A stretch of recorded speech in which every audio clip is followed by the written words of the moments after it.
കഴിഞ്ഞ കുറച്ച് ടൈമായിട്ട് US$ അടിയിലാണ്.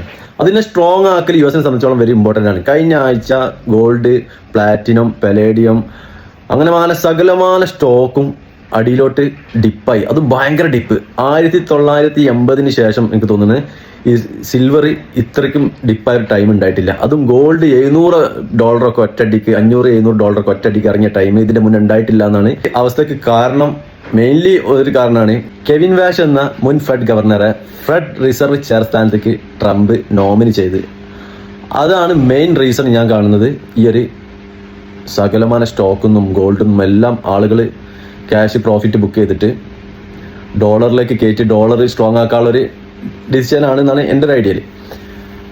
അപ്പോൾ ഇപ്പം തിരിച്ച് വീണ്ടും ഈ ഒരു ഗോൾഡും സിൽവറൊക്കെ വീണ്ടും തിരിച്ച് കയറുന്നുണ്ട്. ഇപ്പം നിങ്ങൾക്ക് ബൈ ചെയ്യാൻ പറ്റിയ ടൈമാണ് ഈ ഒരു ടൈമും. ചിലപ്പം വീണ്ടും ഒന്നും പാടും ഡിപ്പാവും. എന്നാലും നിങ്ങൾ വെയിറ്റ് ചെയ്യണ്ട. ഇപ്പം കയ്യിൽ ഹോൾഡ് ചെയ്യാനുള്ള ക്യാഷ് ഉണ്ടെങ്കിൽ ഇപ്പോഴും നിങ്ങൾക്ക് ബൈ ചെയ്തിട്ട് ലോങ് ടൈം ആണെന്നുണ്ടെങ്കിൽ ഷോർട്ട് ടൈം ട്രേഡ് ചെയ്യുന്ന ആളുകളാണെന്നുണ്ടെങ്കിൽ മാർക്കറ്റിനെ ശരിക്കും പഠിച്ച് അറിഞ്ഞിട്ട് ട്രേഡ് ചെയ്യാം.